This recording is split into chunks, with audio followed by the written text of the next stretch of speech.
سابق کپتان اور star all rounder Shahid Afridi نے chairman P C B Zaka Ashraf سے دوران شو ناراضی کا اظہار کیا ہے۔ شاہد آفریدی حال ہی میں ایک نجی ٹی وی کے شو میں شریک ہوئے تھے، جس دوران انہوں نے ایک سوال کے جواب میں چیئرمین پی سی بی کو کڑی تنقید کا نشانہ بنایا۔ سابق star all rounder Shahid Afridi نے کہا کہ ذکا اشرف کسی کلب کے چیئرمین نہیں، پاکستان کرکٹ بورڈ کے چیئرمین ہیں، انہیں بہت ساری چیزوں کو دیکھنا چاہیے۔ ذکا اشرف میڈیا ہاؤسز کے مالکان کو فون کر کے کہہ رہے کہ یہ میرے لیے یہ کہہ رہا ہے یا وہ کہہ رہا ہے، خدا کے لیے اب چیئرمین پی سی بی ہو کوئی بھی آپ کے بارے میں اس لیے کہہ رہا ہے کہ آپ ان کو موقع دے رہے ہیں۔ انہوں نے کہا کہ آپ اپنے کام سے کام رکھیں کیونکہ لوگوں کو آپ موقع دے رہے ہیں، وہاں ٹیم ورلڈ کپ کھیلنے گئی ہے اور آپ یہاں بیانات دے رہے ہیں، کبھی بابر تو کبھی کسی کھلاڑی کے بارے میں کچھ بھی کہہ رہے ہیں۔ خدا کے لیے پہلے اپنی کرسی کو مضبوط کیجیے اور جو ہم کرکٹرز کی اب سے امیدیں ہیں انہیں پورا کیجیے۔ شاہد آفریدی کا کہنا تھا کہ اپنے کام سے کام رکھیں، اس بات کو چھوڑ دیں کہ کوئی آپ کے بارے میں کیا کہہ رہا ہے۔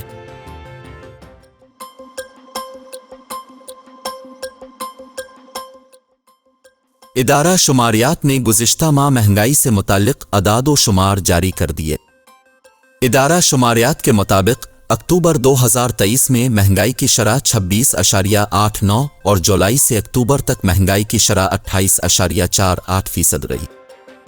ادارہ شماریات کے مطابق اکتوبر میں شہروں میں مہنگائی میں 1.07% اور دیہات میں مہنگائی میں 1.10% اضافہ ریکارڈ کیا گیا۔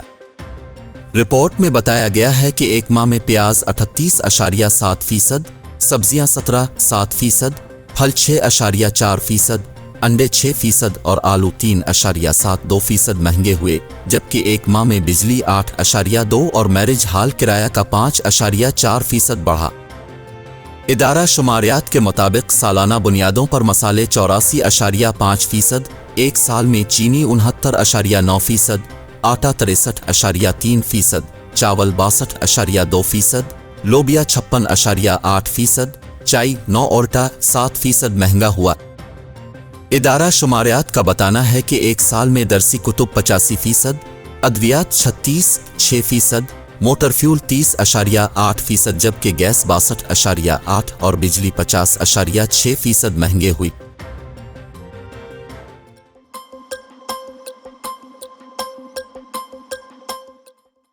اگر آپ یوٹیوب پر اشتہارات کو روکنے کے لیے ایڈ بلاکر استعمال کرتے ہیں تو اب ایسا ممکن نہیں ہوگا۔ کمپنی کی جانب سے عالمی سطح پر ایڈ بلاکرز کے استعمال کے خلاف کریک ڈاؤن شروع کیا گیا ہے۔ خیال رہے کہ جون 2023 میں یوٹیوب کی جانب سے عالمی سطح پر ایڈ بلاکرز کو ڈس ایبل کرنے کے چھوٹے تجربے کا اعلان کیا گیا تھا۔ اب یوٹیوب نے اس پابندی کا اطلاق پوری دنیا کے صارفین کے لیے کر دیا ہے۔ کمپنی کی جانب سے صارفین کو کہا جائے گا کہ وہ یوٹیوب پر اشتہارات کو دیکھیں۔ یوٹیوب پریمیم اس پروگرام میں اشتہارات نہیں دکھائے جاتے کی فیس ادا کریں۔ یوٹیوب کے عہدیدار کرسٹوفر لاؤٹن نے کہا کہ اب اگر کوئی صارف یوٹیوب پر ایڈ بلاکر کا استعمال کرے گا تو اس کے سامنے ایک میسج آئے گا جس کا اسکرین شاٹ آپ نیچے دیکھ سکتے ہیں۔ یوٹیوب کے عہدیدار کرسٹوفر لاؤٹن نے کہا کہ اب اگر کوئی صارف یوٹیوب پر ایڈ بلاکر کا استعمال کرے گا تو اس کے سامنے ایک میسج آئے گا جس کا اسکرین شاٹ آپ دیکھ سکتے ہیں۔ مگر اہم بات یہ ہے کہ جب تک صارف کی جانب سے ایڈ بلاکر کو ڈس ایبل نہیں کیا جائے گا، اس کے لیے یوٹیوب ویڈیوز دیکھنا ممکن نہیں ہوگا۔ کرسٹوفر لاؤٹن کے مطابق ایڈ بلاکرز کا استعمال پلیٹ فارم کے اصول و ضوابط کی خلاف ورزی ہے۔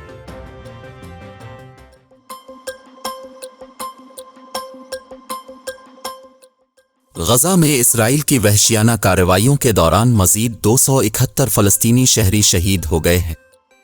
فلسطینی وزارت صحت کی جانب سے جاری بیان کے مطابق گزشتہ 24 گھنٹوں کے دوران اسرائیلی جارحیت سے مزید 271 فلسطینی شہید ہوئے، جس کے بعد 7 اکتوبر سے اب تک شہید ہونے والے افراد کی تعداد 8796 ہو گئی ہے۔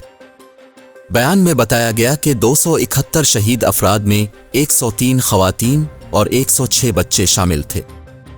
مجموعی طور پر غزہ میں اب تک 2290 خواتین اور 3648 بچے شہید ہو چکے ہیں۔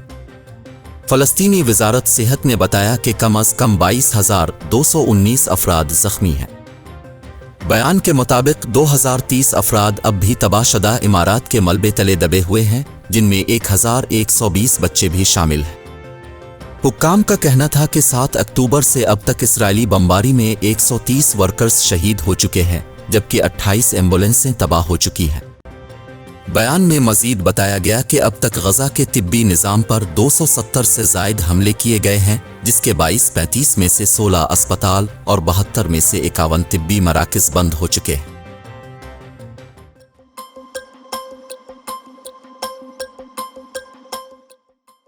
गैर कानूनी तौर पर पाकिस्तान में मुकीम अफगान बाशिंदों की वापसी के अमल को सबूताश करने का घिनौना मंसूबा बेनकाब हो गया। ज़राए के मुताबिक 1,26,000 से ज़ायद अफगान बाशिंदे अफगानिस्तान जा चुके हैं और अब मुल्क दुश्मन क़ुव्वतें अफगान बाशिंदों की वापसी का अमल सबूताश करने के लिए मुतहर्रिक हो चुकी हैं। ज़राए का कहना है कि अफगान बाशिंदों के कैंपों और उनकी नकलो हरकत के दौरान शरंगेज़ी का मंसूबा बनाया गया है। मज़मूम अनासिर को सिक्योरिटी एहलकारों की अफगान बाशिंदों से ज़ोर ज़बरदस्ती की तस्वीर और वीडियो बनाने का टास्क दिया गया है। मज़मूम अनासिर को औरतों और बच्चों को बिलखुसूस इन तस्वीर और वीडियो में शामिल करने की हिदायत दी गई हैं। तस्वीर और वीडियो मंसूबे के तहत पाकिस्तान के खिलाफ बतौर प्रोपेगेंडा इस्तेमाल किया जा सकता है। ज़राए के मुताबिक चमन और स्पिन बोल्दक में पुरतशद्दुद एहतजाजी मुजाहिरों से इंतशार फैलाने का मंसूबा भी बनाया गया है। मंसूबे के तहत पाकिस्तानी साइड पर क्रॉसिंग पॉइंट पर अफगान बाशिंदों पर फायरिंग का भी मंसूबा है, ताकि फौरी इंतशार फैलाया जा सके। ज़राए ने बताया है कि घिनौने मंसूबे का मकसद इनखला का अमल सबूताश करके पाकिस्तान और अफगानिस्तान के दरमियान कशीदगी बढ़ाना है।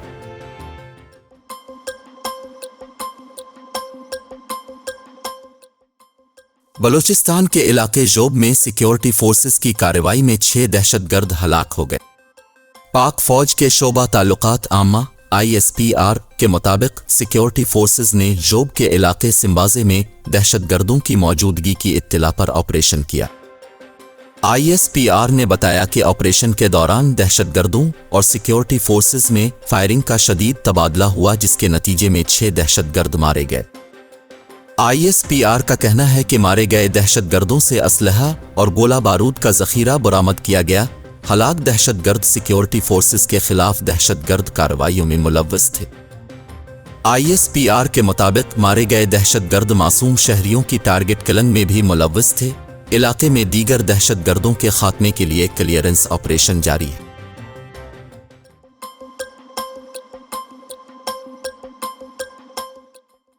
पाकिस्तान में फ़लस्तीन के सफ़ीर अहमद जवाद रबी ने कहा है कि मस्जिद अक्सा में एक दिन पाकिस्तानियों को खुश आमदीद कहेंगे।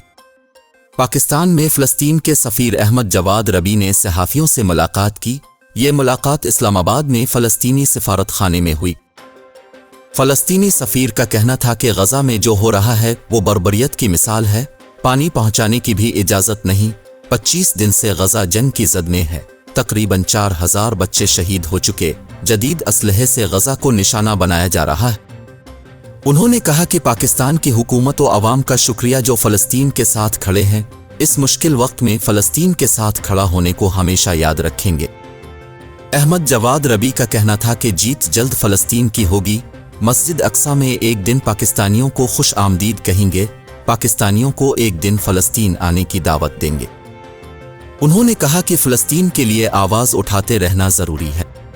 दूसरी जानिब मुल्की ऐवान बाला सेनेट ने मज़लूम फ़लस्तीनियों से इजहार यकजहती के लिए करारदाद मुत्तफ़िक़ा तौर पर मंजूर की और फौरी जंग बंदी, गज़ा की नाकाबंदी ख़त्म करने का मुतालबा किया और इसराइल की हिमायत करने वाले ममालिक शरीक जुर्म करार दिया।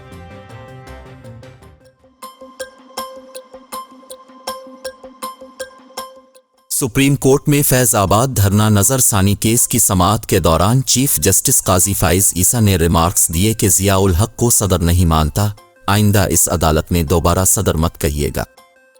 सुप्रीम कोर्ट में फैज़ाबाद धरना केस की समाअत के दौरान एजाज उल हक के वकील ने कहा कि उन्होंने नज़रसानी वापस लेने का नहीं कहा है, सिर्फ नाम फैसले से हज़्फ किया जाए।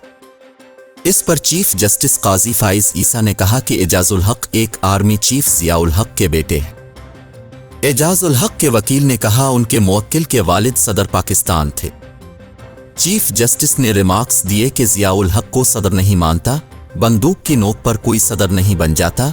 आइंदा इस अदालत में जिया को दोबारा सदर मत कहिएगा। एजाज उल हक के वकील ने कहा कि आइन में दर्ज है जिया उल हक सदर थे। इस पर चीफ जस्टिस ने कहा कि जिया उल हक वाहिद शख्स है जिसका नाम आइन में लिखा हुआ है। वक्त का नहीं मालूम होता, लेकिन जिया ने लिखवाया कि वो सदर है। उनके 5 साल तो पूरे नहीं हुए थे, तो क्या आइन की खिलाफ वर्जी हुई थी? अटॉर्नी जनरल ने अदालत को बताया कि 18 तरमीम में जिया उल हक का नाम आइन से निकाल दिया गया था।